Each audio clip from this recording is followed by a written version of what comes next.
LinkedIn Learning is a force in the online course space, with hundreds of courses, millions of learners, and a well-oiled machine for putting out great content.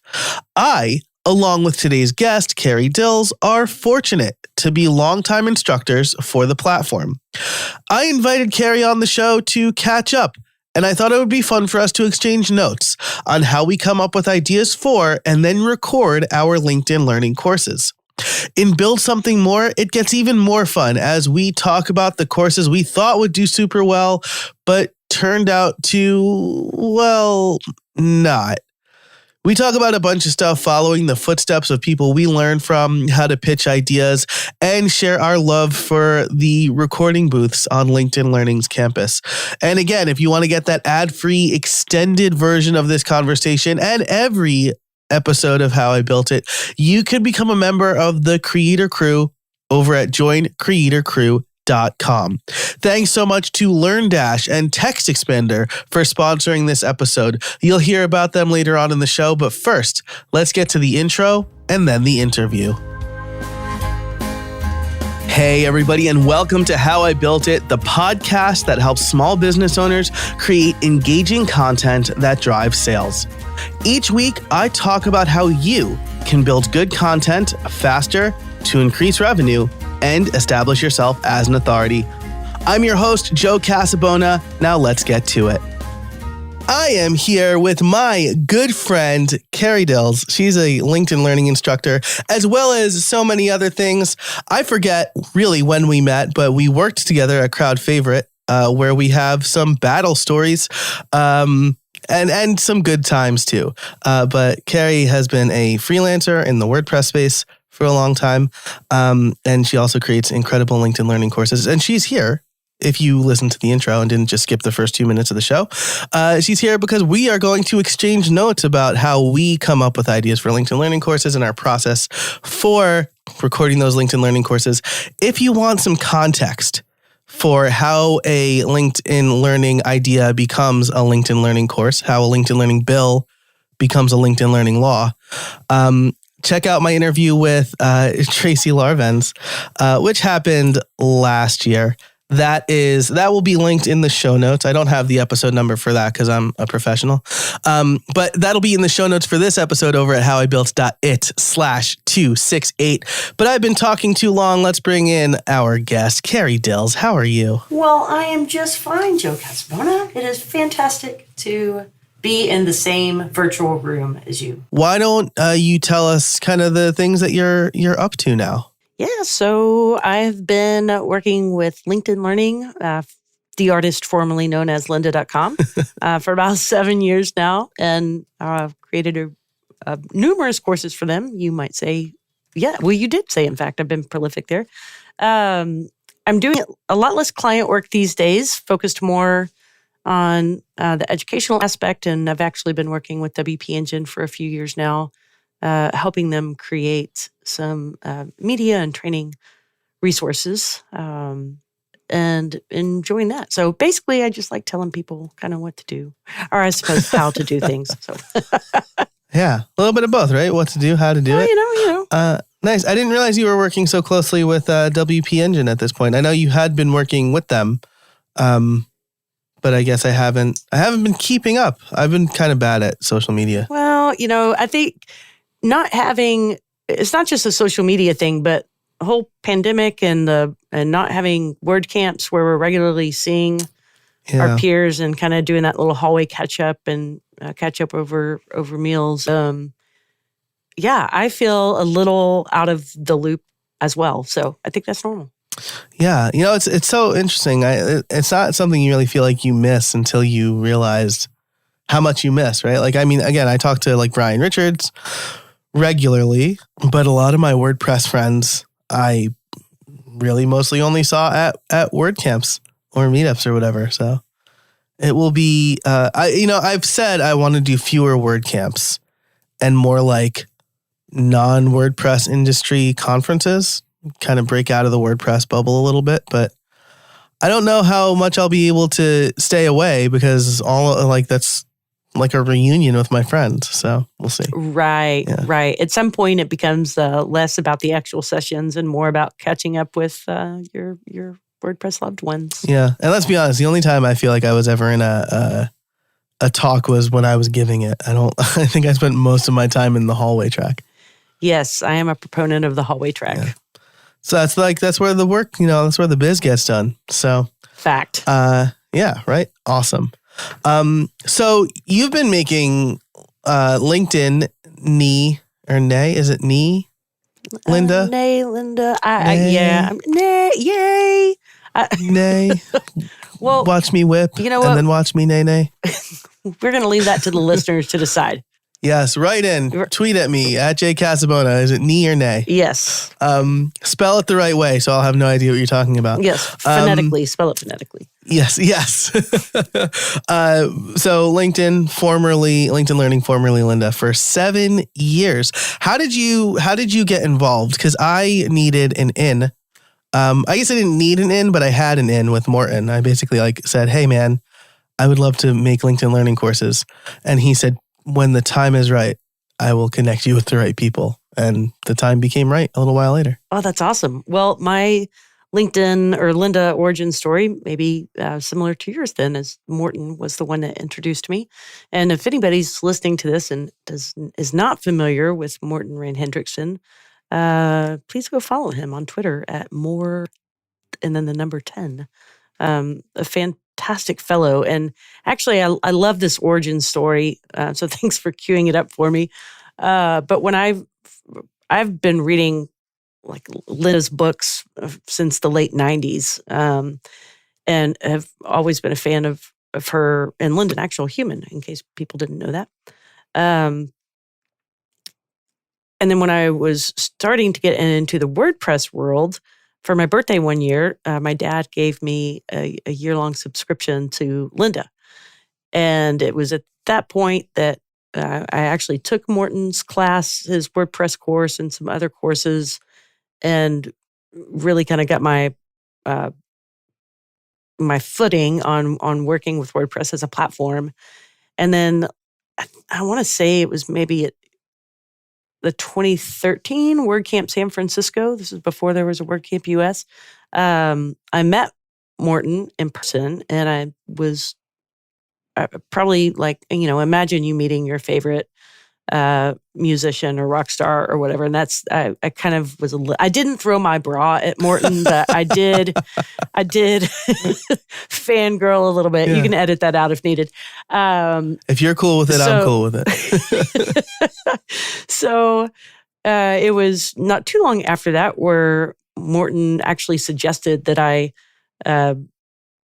submit an interview, or whatever you call it. I don't remember what it's called at this point in time. But anyways, he introduced me to someone, and I ended up, going through the application process, and now I am teaching WordPress on that platform, and I absolutely love it from the standpoint of the student becomes the teacher, and I hope that that's really encouraging to anyone that's listening. And if you're learning from other people or growing from other people, there's the roles. You may very well be in that position someday to step into the teacher's shoes. So, yeah. Yeah, I can't echo that enough. I remember I have a similar story on the book side of things when I met Dan Cederholm. And I basically, he wrote of Simple Bits. He wrote Bulletproof Web Design and Handcrafted CSS. And I said to him, I'm like, you're like the reason that I'm remotely good at CSS. And someone a few years ago told me my book was the reason that they're into WordPress now. And it's just wild. I'm like, no. I read people's books to get better. Nobody reads my books to get better. So, yeah, if you love learning and you love teaching, I mean, it really is kind of student become the teacher stuff. I love it. So Morton did something similar with me, where at WordCamp US, I don't think it was Philly. What was after Philly? Was that Nashville? Nashville, yeah. Yeah. He introduced me to Steph, Mm-hmm. who has since moved to a different area of LinkedIn. Another but great human. Another great human. Yes, there are. I mean, everybody we've met. So first of all, I'll link to Tracy's episode. I'll link to. I interviewed Morton about just kind of like teaching and philosophy and stuff like that. Very Morton topic. Mm-hmm. And we might have touched on, so this was like before the mass polarization of everything, but he and I sit on kind of very different ends of the political spectrum, but we had a good discussion about stuff like that too. So always a good conversation with Morton. He's very thoughtful and sees things, in a different light. That's always good for perspective purposes. Yeah. But yeah, so we kind of got our start the same way, nearly exactly the same way. And since then, we've both, you're creating primarily WordPress courses? Yes. I think I've only done a couple of courses that were just front-end web development and not specific to WordPress. Gotcha. Cool. Yeah, I'm like a mixed bag a little bit. Because, I was very concerned about, like, I don't want to step on anybody's toes or, like, take anything away from anybody. And then Tracy found out that, like, I'm a pretty heavy PHP developer. And he's like, let's give you a bunch of PHP courses. And I'm like, great. Yeah, let's do it. Like, whatever you want me to create, I'll create. And it'll be fun. And I love it. And the thing I love about it, right, is, like, because we've both also created courses. You've created courses on your own, right? Yes. And that is... less fun, which is weird, right?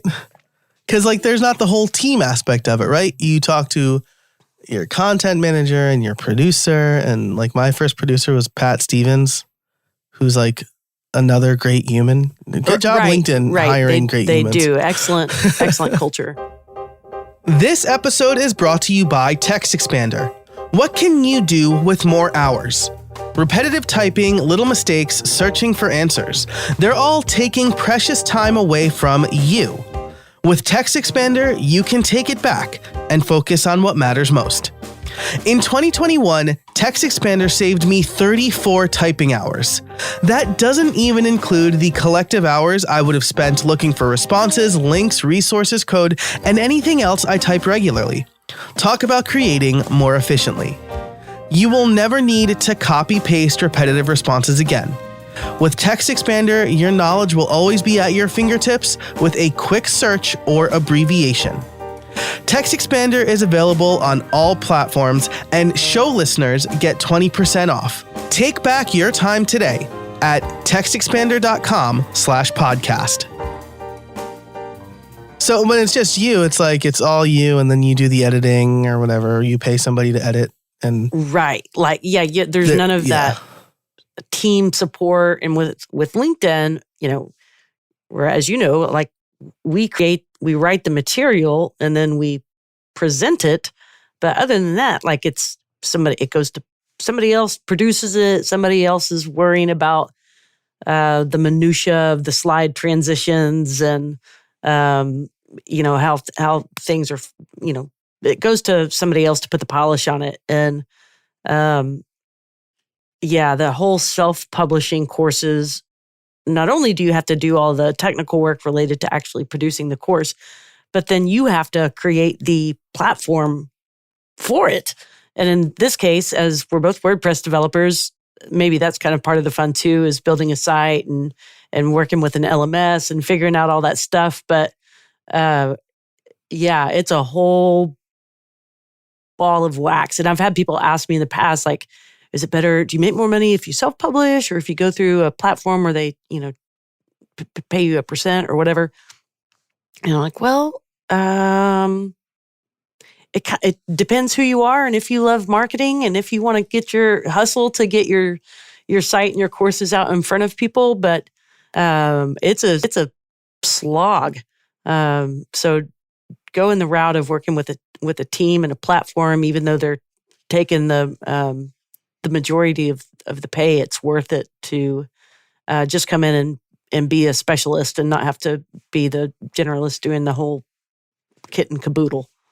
Yeah. And the nice thing about LinkedIn Learning versus some of these other platforms, right, is you really are just the content person, right? And since they started as a book publisher, their agreements look very similar to book contracts, right? Where you get an advance, so you get paid up front to do some of the work. That advance is paid against royalties, and they pay you royalties. And so if you do a number of courses and they're good courses and people take them, then this could be some predictable revenue for you in the near future. And that's been a lifesaver some months for me where it's like slow or whatever. It's versus something like, well, I always drag Udemy through the mud because they're terrible and they deserve to be. But Skillshare is another one that maybe is a little nicer. But you still have to do everything. And then they take 70% or whatever, right? Like they still take well, maybe you get 70%. I don't think you do though. I think you get less than you do. You still do a majority of the work, but then you don't get a majority of the pay. Right. Whereas with LinkedIn, like it is a lot of work, but I feel like, at least for me, it's like my favorite. It's my favorite work in creating the course. Yeah, I agree. So awesome. So you've been doing this for 7 years, so you probably have many courses on the platform, right? I do. I don't know how many courses. I've lost count of how many courses I've recorded and then re-recorded, because that's part of the deal too, is keeping courses up to date, and especially with something like WordPress, where things are ever changing. You're always going back and updating courses to make sure they're still relevant. So I don't. Does a re-record still count as another course record? I don't know. But alas, yes, I've done dozens of courses at this point, and kind of have got the system down. Doesn't mean it's less work to actually write the content and all that, but having a system to use, and I found that system has actually served me well, and just as a consultant of being how you present information, how you structure the delivery, how you plan a presentation or a talk for a conference, whatever. It's really, I've learned a lot just being in the role of instructor has helped me kind of dial in my communication when it comes to presenting information. Yeah, that's such a great point, right? Because you get to create these great courses for a platform of, I get these notifications that like 100,000 people have taken this course, and I'm like, wow, like that's a lot of people that you can affect. But also my independent course creating process has improved, right? I have a spreadsheet that looks suspiciously similar to the one that they provide for us. And through LinkedIn Learning, I decided to hire a video editor, right? Because I was like, why am I editing my own videos when I kind of like hate it? When I could send it off to somebody who is more skilled at that, then I can focus on the content and promoting the content. And so my process for creating my own courses, as well as, like you said, just presenting information has improved a lot just by being a LinkedIn Learning instructor. And so I don't know how your calls go, but I get together with my my content manager. Shout out to Amelia. She, well, I'm sure it's okay. I don't know. Maybe I should ask her. Can I name you on the show? Too late. It's done. We've outed you as being another awesome person at LinkedIn, Amelia. Yep. Another awesome person. I'll chat with her. We'll probably get on a call every 6 weeks or so. Just to be like, hey, where are we at? It's proposal time again. What ideas do you have? Here's what we want. And I love those planning sessions. So is it similar for you or is it? Yeah. It's definitely, it's collaborative. So there are sometimes I'll bring topics to the table, and other times where we'll talk about, okay, are there gaps in the existing library content? Are there gaps that need to be filled in? Or are there courses that are a little bit long in the tooth that we can take a look at breathing some fresh life into? So yeah, I have very similar conversations with Amelia and Tracy and other content managers before her. Yeah, so interesting to hear. It sounds like it's similar. Yeah. And so, like you said, it's collaborative. Sometimes they'll bring ideas. I always ask, like, is there something that the library needs that it's lacking? Because I have a bunch of my own ideas, but I prefer, like, if they know that someone's searching for something and it's not there, I'm like, yeah, I want to do that, right? Because I know people will take it. Right. They've got the insights into what learners are actually coming to the platform for. So right. I'm certainly, while I don't mind bringing my own ideas to the table, I'd certainly rather know. It just seems a no-brainer if they've already got a built-in audience looking for a specific topic. Yeah. And it's, I feel like it's usually a pretty good split. I'm working on one right now called PHP for non-programmers. That was definitely their idea. And I was like a little bit concerned, like, how do I differentiate this from my learning PHP course? And then I was like, right, I need to assume that people have like never told a computer what to do, basically. And so it's really fun, like looking at the course in that light. But then, I just launched a course called like something gravity forms, right? It's like a full blown gravity forms course, where like we write code in it too and stuff like that. And it was fun. I was a little worried because I know Patrick has like the forms course.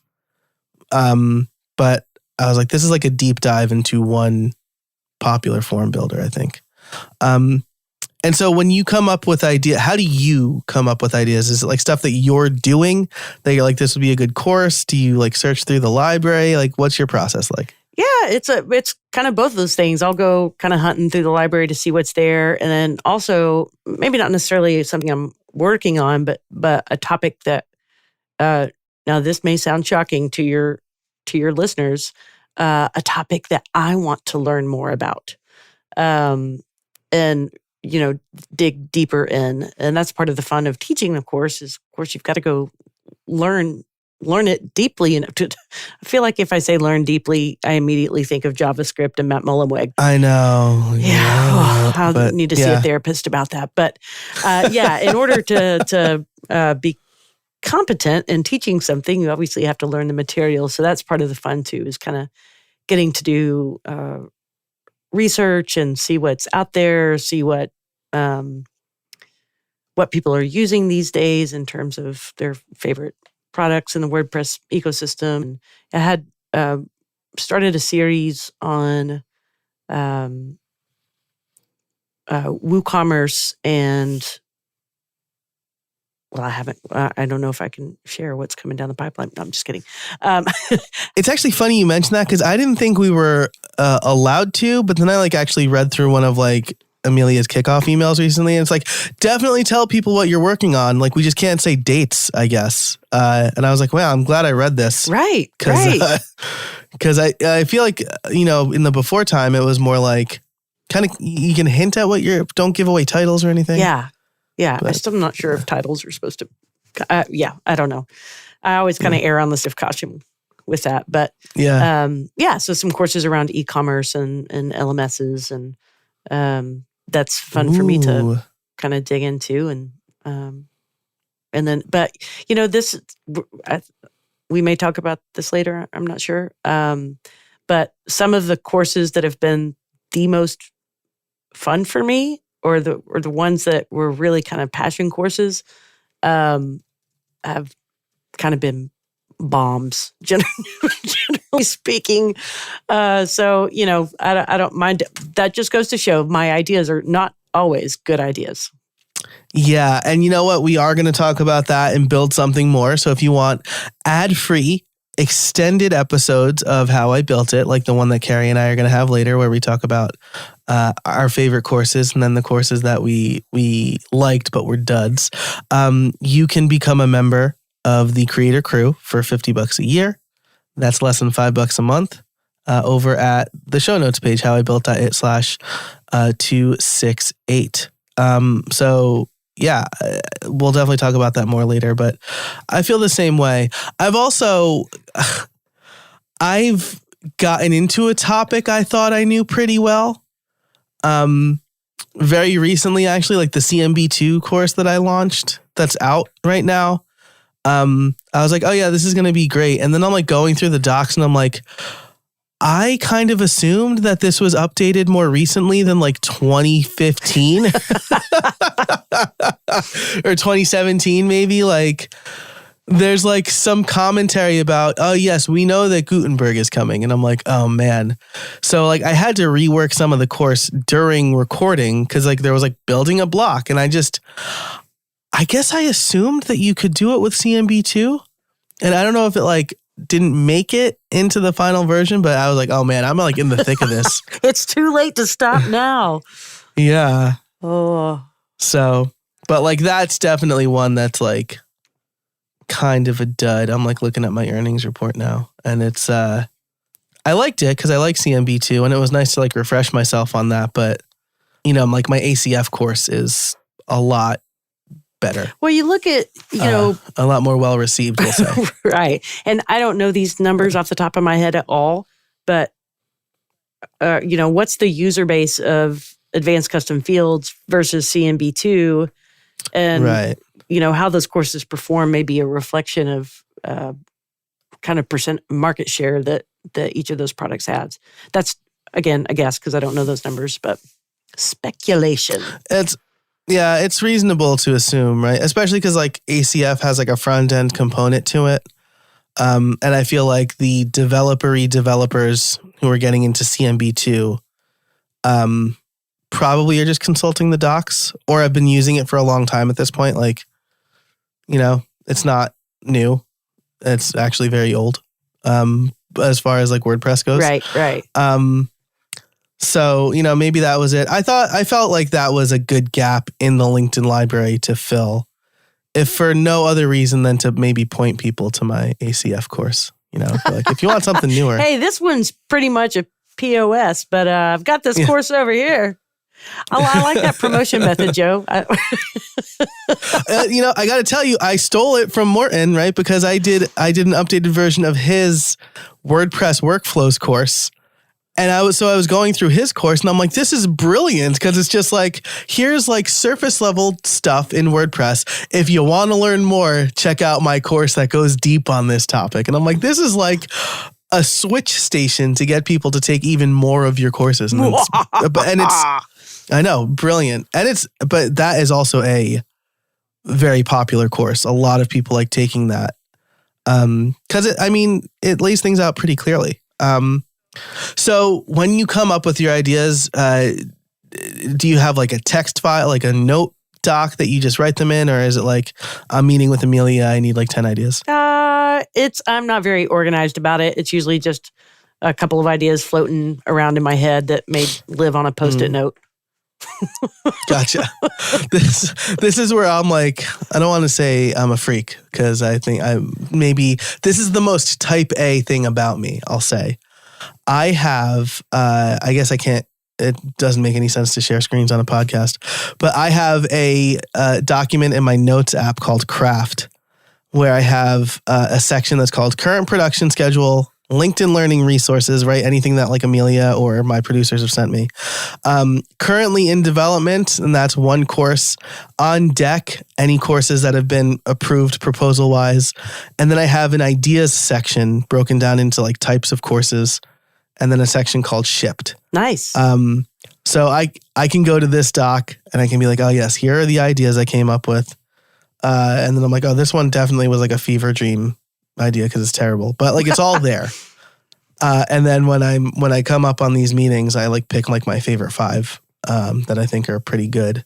Nice. Or timely, right? Like WordPress 6.0 is coming out soon. And so I know like we'll probably have some updates to I think we'll probably want to update the workflows course at that point because theme development is changing. And I think like Patrick, do you have a theme course? How to make a WordPress theme? I did at one point in time, but it was specific to the Genesis framework. And that one is, I think, since retired. Gotcha. And I think Patrick Rowland has a how to make a child theme course out there. But you were like a pretty early adopter on the block stuff, right? Or full site editing, maybe? Yeah, actually, which I'm glad you brought that up because this is one thing I liked about LinkedIn. I had a first look, I'm putting air quotes around that. A first look at full site editing. And that's a course that I won't ever make any royalties off of that course, just because the shelf life is so limited on it. Yeah. But I still appreciated that they greenlit that course to introduce it because, that's the way things are being done with the block editor and the move towards full site editing while complete adoption is or let's say availability in WordPress and adoption are two totally separate things. So while it may be a while before people fully embrace it, I enjoyed, that was another one that I was like, oh my gosh, I get to dig deep and learn about these things and then present it. And it still holds up as whatchamacallit, the ideas still hold up, but so that's probably been out there a year and so much has changed that, like I said, the shelf life on that is pretty short. Yeah, I did a first look course for PHP 7.4.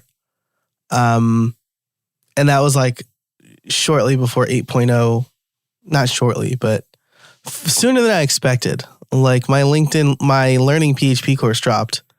And then I think like a month later, like 8.0 came out. And I was like, how did this happen? Like, I feel like I'm pretty connected to these release dates. And all of a sudden it's out. Okay, this was a fun one. I do the WordPress.com essential training course, which I've just published or released what I think is maybe the third revision to the course. And talk about a moving target, Joe. I remember the first time I was recording that course, being in the booth. This was right around the time, if any of you old schoolers out there remember Calypso.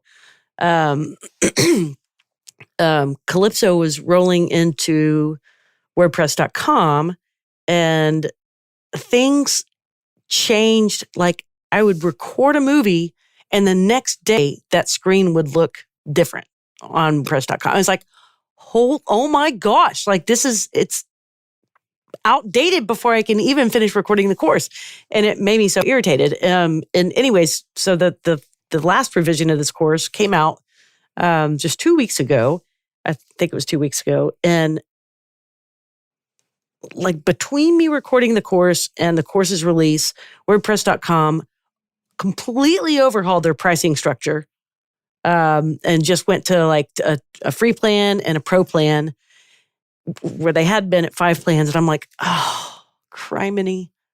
This part is already, so I was, immediately on the horn with my producer and was like, okay, what do we, do we just leave this be for a little while or do we try to go for go ahead and get another revision out the door? And yeah, so it's, and I've, our friend Sean Hesketh over at WP 101 and 101 videos has, I know, been in that same boat on many occasions of you try to get something out the door that's up to date. And by the time you create it, it's already a little outdated. It's a frustrating phenomenon. Yeah. Sean's ardent dedication to making sure things is up to date is, I think, unmatched. I will, I'll go with unmatched. But it has become really hard, right? Because like WordPress changed their release schedule to like, we'll do it whenever. Right.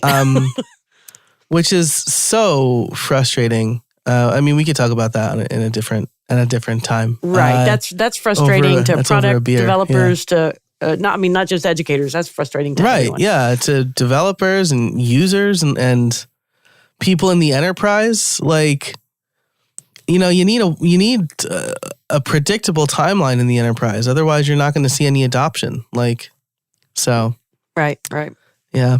Anyway, so you have your ideas. We won't rehash the whole process. Again, I walked through that with Tracy in our episode, but let's jump to your process for writing scripts. What does that look like? Do you like sit down and like bang them all out in like a couple of days? Do you write like 5 a day for 5 days or 10 days or whatever? Scripting. So I am not the kind of person that can just look at some bullet points and riff. If I do that, it's filled with uhs and ums, and my logic is circular and and meandering. So when I script, I literally script out every single word. See, there's an because I'm not scripted for this for this interview. Sorry, Joe. So no worries. I actually do my one course. I just do one giant long Google Doc that flows, and I'll again, if I can't screen share because it's a podcast, but basically break it up into chapters and lessons, and then I'll put in breaks, like highlighted breaks for, okay, here's where I'm going to switch a slide, or here's where I'm going to show this particular URL. So I know that a lot of people, and I'm curious to hear how you do it, will do sort of like a multi-column script approach where your script or your narration is in one column, and then your on-screen action is in another column. And I've done that too for some projects, but for courses I've found just doing like the straight top to bottom flow is what works for me. Yeah, so I use their provided template, but I find usually what I'm writing in, so the listeners can get kind of an idea of what they're looking at, right? The top of this document has like all the pertinent course information, the name of the course, the video number, the title, and then the objective, right? The objective is really important because we want to know what the learner is going to get from this specific video. And then, there's a 2-column table where the left side is the script, the narration words, and the right side is the actions, right? The screen actions that you're taking. And sometimes, right, you kind of need that. Okay, like show this part of the screen or zoom in, right? Because then our editors will ultimately have a better idea of what we had in mind for when we were recording. Because we're just doing a straight screen recording. We're not zooming in on anything. Maybe we're moving our cursor. Try not to wiggle the cursor too much. That's like distracting and gross. But usually you and I are doing screencasts. So if I don't just have like the word slide in there, I'll either have the exact code I want to write, which makes the scripts look terrible. Or I'll just put the words actions match narration, right? Because if it's like, go here and click this and then do that. Oh, right. Yeah, I'm not going to rewrite that in the action section. And so I usually don't script my own courses, but I'll script the LinkedIn Learning ones because I want to make sure that what I'm doing is accurate and I understand, like, it's a long course, a lot's happening, and somebody else is editing it. And so I want to make sure what I expect is happening will actually happen. And that scripting process saved me, right, from the CMB2 kerfuffle from earlier. So I was able to kind of rework the TOC on the fly. And that's another thing I appreciate about LinkedIn Learning, right, is like my TOCs always change from proposal to final. I don't know if yours do. A little bit. So that's a table of contents for the uninitiated. Yes. Yes. And yes, so that's part of before a course is even contracted, going through writing that TOC, and then, like you mentioned, what the learning objective is for every single movie in the course. And when I get into the throes of course creation, I'll be like, you know what? This information, I'm giving some information in this movie, or I want to talk about something in this movie that I haven't referenced yet. So I need to switch the order So to introduce this other topic, or sometimes I'm like, you know what, that's just stupid. I don't need a lesson for that. Or, oh, hey, Yeah. I need to add one. It usually comes out plus or minus, I'll say 2 movies, because I may take a couple out, add a couple in, something like that. It's usually not too far off the original, but definitely not. It definitely evolves. Yeah, that's exactly same here, right? Because once you get into, first of all, well, I don't know about you, but usually the proposal and the TOC are created a couple of months before we actually record.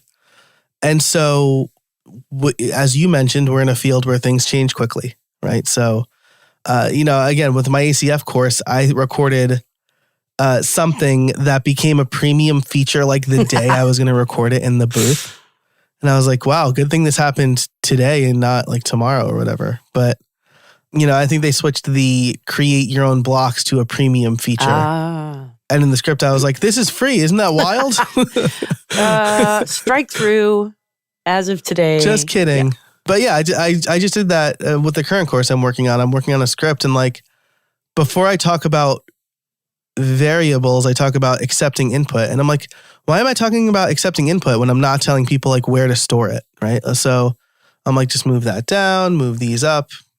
Again, it flows better, and it's nice that it's not so rigid that your content or your producer's like, why did this can't have changed? Like, why did this change? Right. This episode is brought to you by LearnDash. Look, I've been making courses for a long time.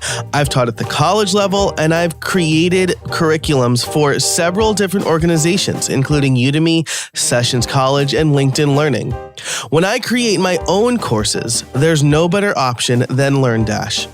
LearnDash combines cutting-edge e-learning tools with WordPress. They're trusted to power learning programs for major universities, small to mid-sized companies, startups, and creators worldwide. What makes LearnDash so great is it was created by and is run by people who deeply understand online learning and adds features that are truly helpful for independent course creators. I love the user experience. And now you can import Vimeo and YouTube playlists and have a course created automatically in seconds. I trust LearnDash to run my courses and membership, and you should too. Learn more at howibuilt.it/LearnDash. So you're working from a long script. I am bad at, I think I have the opposite problem of you. I'm really bad at reading things verbatim off of a page. And so like, I never use a teleprompter, for example, because I'm very bad at that. And so I'll usually have my iPad up mounted while I'm recording, so that I can reference what I want to say, but I'm not, or like typing the code again, verbatim from that script. But I can't read it I'm not reading it verbatim. That it would be very slow and I think annoying for learners. Yeah, it's just, and I'm pretty sure that Morton doesn't do a verbatim script either. So I think it's just what works for the, by whatever your individual style is. Part of what I oddly enjoy about scripting is that to script something that you're going to read verbatim, you have to script it. You don't script it like you're writing a formal document. You script it like you're actually speaking, because that's how it's going to be delivered. So like if you were to go through and read my script, you might be like, ooh, like that's kind of gnarly. But I'm like, okay, well, that's how I wouldn't say from here, you go click the settings and go to tools. You know what I mean? Like it would sound wooden if I, wrote it like a book or a blog post or whatnot. So yeah, that's kind of part of the fun challenge for me. Yeah. I mean, like punctuation too. You mentioned our friend Sean Hesketh. We've both worked with him. We've had clients, and I've had clients since, where they'll either want to write the script or review the script, and they correct it for like grammar. Right. And so you got to have the conversation that's like, look, I understand that like if you're making this a blog post, like absolutely those changes are right. But I'm reading, and so I know to pause here, I need to add a semicolon, right? Like I add a semicolon or a M dash or whatever, so that I know Just take a quick beat here. Let that last point land before you move on to the next thing. Indeed. It's two different styles to be sure.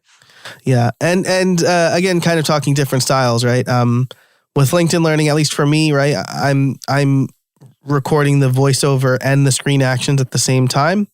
I don't know if you do it differently. I don't know if their process accepts kind of different approaches.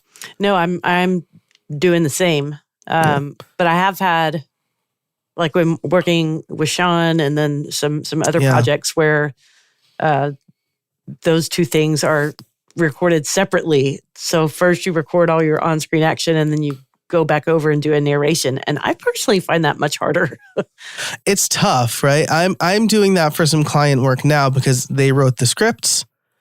And so I'm less familiar with the actual product than I would be. So I record the voiceover first.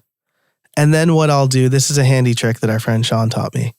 I will record screen actions kind of slowly with very deliberate mouse movements that allow me to sync those up in the edit.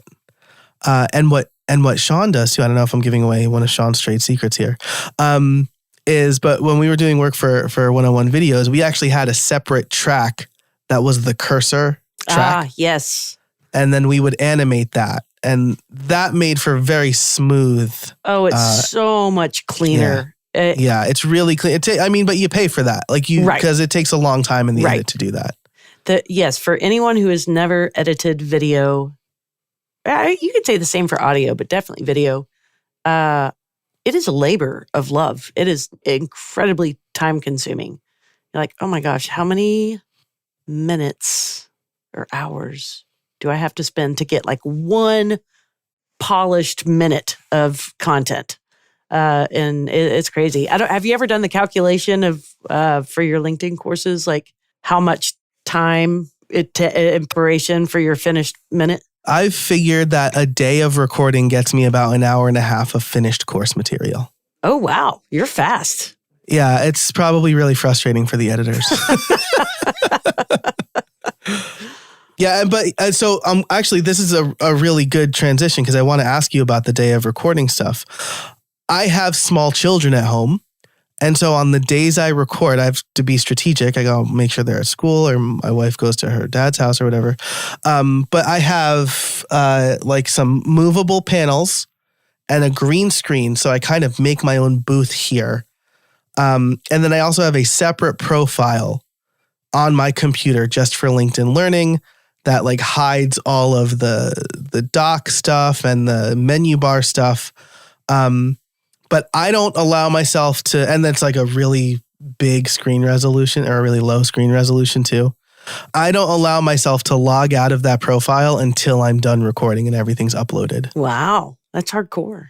So, yeah. So like I'm very incentivized to record in a short amount of time. Right. And so I've kind of figured for every hour and a half of finished content, it'll take me about from like 10 a.m. to like 8 p.m., 9 p.m. You shouldn't record that long.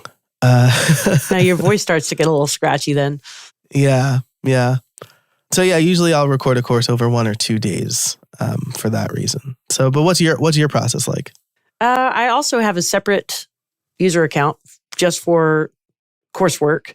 Like you said, it kind of sanitizes everything, removes all the doohickey icons and whatnot, and is it a lower resolution? And that makes things so much easier because then I don't have to worry about if my screen settings are, if this is correct or what. Like it's just that whole profile is dedicated to using it for courses. Which, when we were able to record in the booths pre-COVID, that wasn't a problem we had because we were working off a separate computer. So I'll do the same. And I do have, so I live in an apartment that's sort of sandwiched between a fire department and a police department. Wow. You're like a scene in The Departed. Like to find, and I've just submitted a sound check yesterday and I got feedback that, can she move to a quieter space? And I'm like, I wish I could. It's really frustrating because it'll interrupt the process of recording that, I'm in the flow, and then all of a sudden a helicopter is hovering over my building or something. And I'm like, okay, I'm going to wait this out. So I just pause on the recording, let the editors know, hey, here's helicopter room tone. Or, hey, here's fire truck room tone. Here's dog barking room tone. Yeah. So it takes me a lot longer just to accounting for environmental factors just increases the amount total recording time because I just can't control those things. Another reason why I'm so ready to get back in the recording booth. I don't know what's taking so long.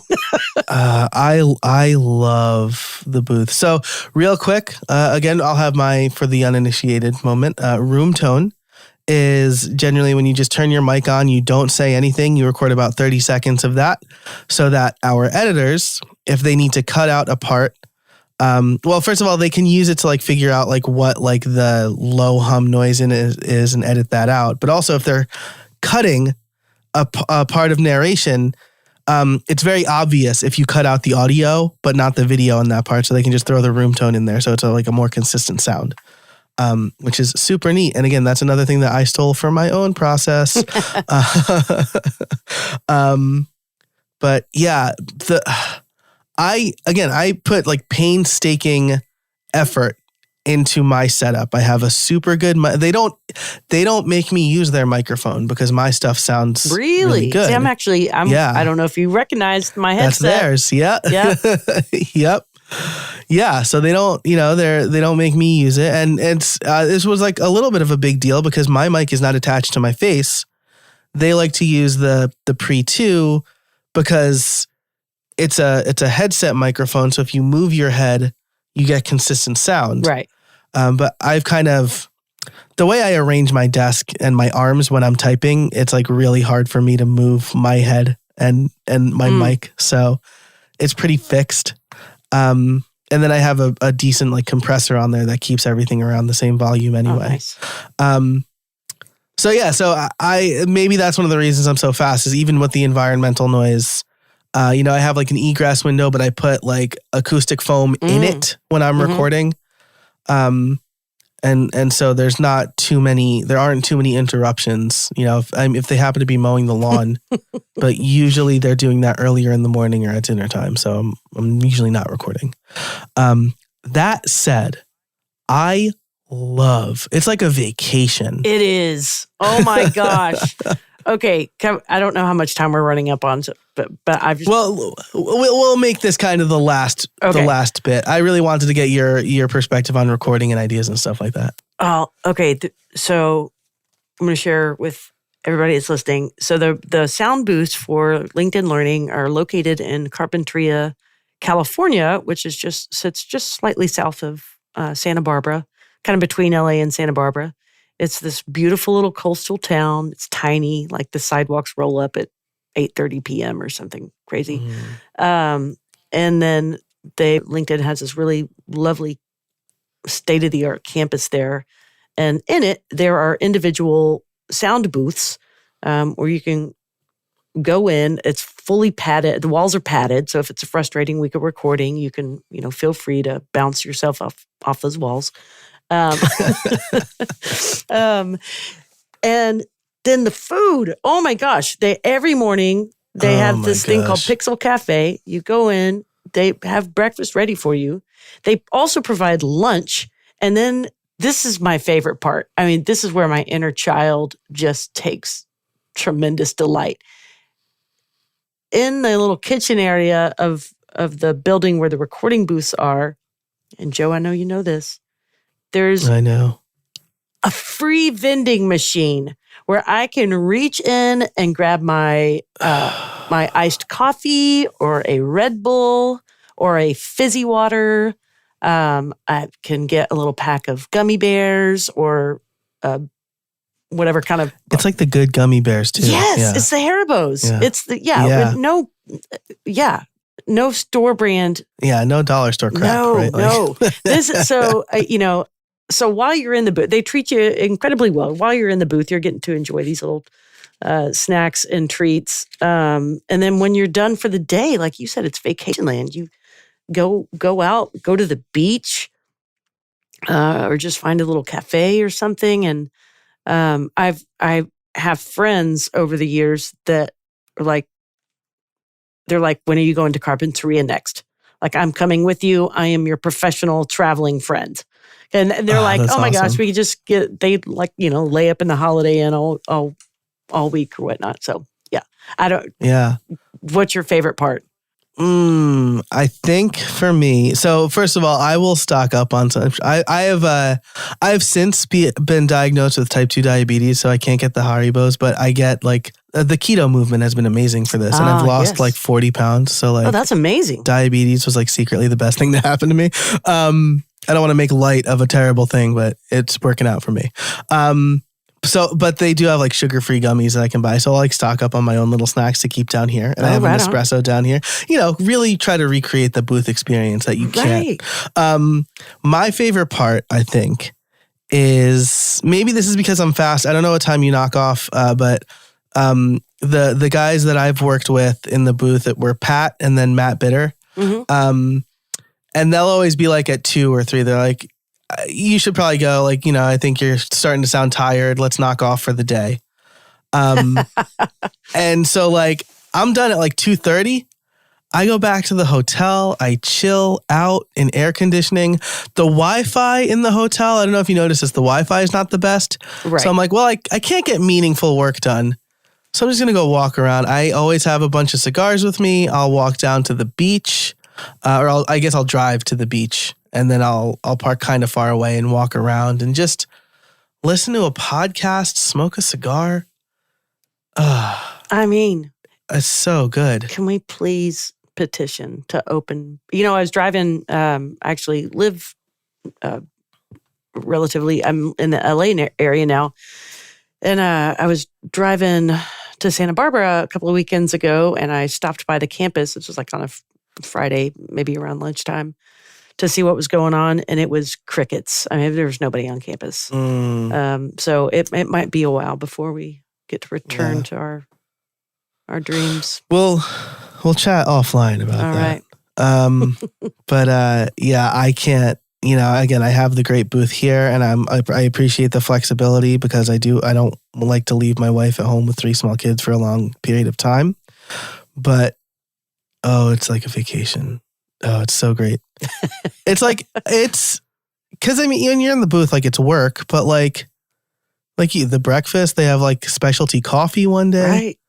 It's really like it feels like going to a resort, Yeah, a resort. Yeah, I'm a little envious of your booth time. I usually get there about 7 a.m. because at that point in time, I was coming from Central Time Zone, so I was always up early. My body was just awake early. So I'd always go into the booth, get a little prep work done. And I've had some pretty monster booth days. But getting outside and just taking in the fresh air at the end of the day was always kind of a treat. See, maybe this is just a testament to your abilities, right? Like maybe like by 2:00, Pat and Matt were like, God, Joe's not even making any sense anymore. Let's just send him home. Like, we've got the time. Joe's messing up a lot. He should go sleep.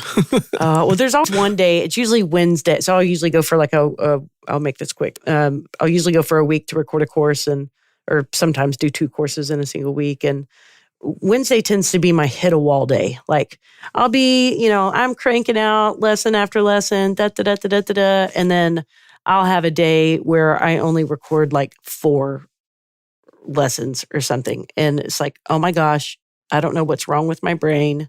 And that's when my producer will be like, right, why don't you take off? Tomorrow's a new day. Yeah. We got I know that's the editors for sure can tell when I'm recording at home and I hit that wall. Cause I'm like, well, I don't want the explicit, but I curse a lot in the recordings and I'm like, sorry, I'm cursing so much. But like, I just got to reset, it's so great. Maybe we could try to coordinate when the campus opens up again and we can meet up. Cause they have like the instructor meetup, dinner situation is usually Wednesday nights too, right? I think so. Yeah. Wednesday, Thursday, something like that. Yeah. So, yeah, for sure. And then again, I know if you're listening, you just heard me and Carrie Dils go on like a, 4-minute, like pleasure cruise in our head. But we did. Thank you for taking us, for being on with us on that cruise. And it is work. It's hard work, but the people at LinkedIn Learning know that. And so they want to make the amenities or whatever you want to call them. They want to create the best environment for instructors to do their best work. Yes. So this isn't like some kitschy like Silicon Valley, like play ping pong and live your whole life here. This is like, you're going to have a few grueling hours in this booth. Let's make it as easy on you as possible. Yes. And the research, I don't know if you've seen this new research come out, Joe, but shows that gummy bears increase productivity by 8%. So, Carrie Dils, I know that Carrie Dils jokes a lot. I'm just going to assume that's real. I like that, and I'm going to go pick up some gummy bears. Sugar-free, sir. Sugar-free, of course. Yeah, the keto one. I'm telling you, keto has been great for people with diabetes. So, Carrie Dils, this has been an absolute pleasure. Thank you for sharing your process with us. Maybe we'll have to do a part 2. Like, what do we do post-game? How do you recover? But we do have, we've gone pretty long, and we do have Build Something More to record, where we're going to talk about our, I wrote in the notes studs and duds. So we'll talk about the courses that we didn't expect to do super well, the courses that we thought we liked but didn't do too well. You can sign up for the Creator Crew to get ad-free extended episodes over at howibuilt.it/268. That's the episode number. Carrie Dils, if people want to learn more about you, where can they find you? Well, you can find me on the Twitters at CDils, CDILS, or at carriedilsjust1l.com. Carrie Dils, just 1L. Just 1L is not part of the domain. It's just carriedils.com. Right. Otherwise, I think that domain is probably available, but it's a little bit long. It's Carrie Dils, just 1L. Yeah, it's just. I can't get that on a business card. 877cashnow.com. Yeah, right. Yeah, that's really long. 877 Cash Now, not a sponsor of this podcast. There you go. Boom, boom. And Haribo is also a sponsor where Joe's going to send you an invoice. Yeah. Y'all, if you want gummy bears, Haribo, reach out and we'll make it happen. Carrie Dils, it's always such a pleasure talking to you. Thanks so much for joining us. Thank you, Joe. Great to be here. All right. Thank you for listening. And thanks to our sponsors, Stellar WP, Text Expander, and Nexus. Like I said, if you want to learn more about them, if you want to learn more about Carrie Dils, or if you want to join Creator Crew, you can head over to howibuilt.it/268. Thanks so much for listening. And until next time, get out there and build something.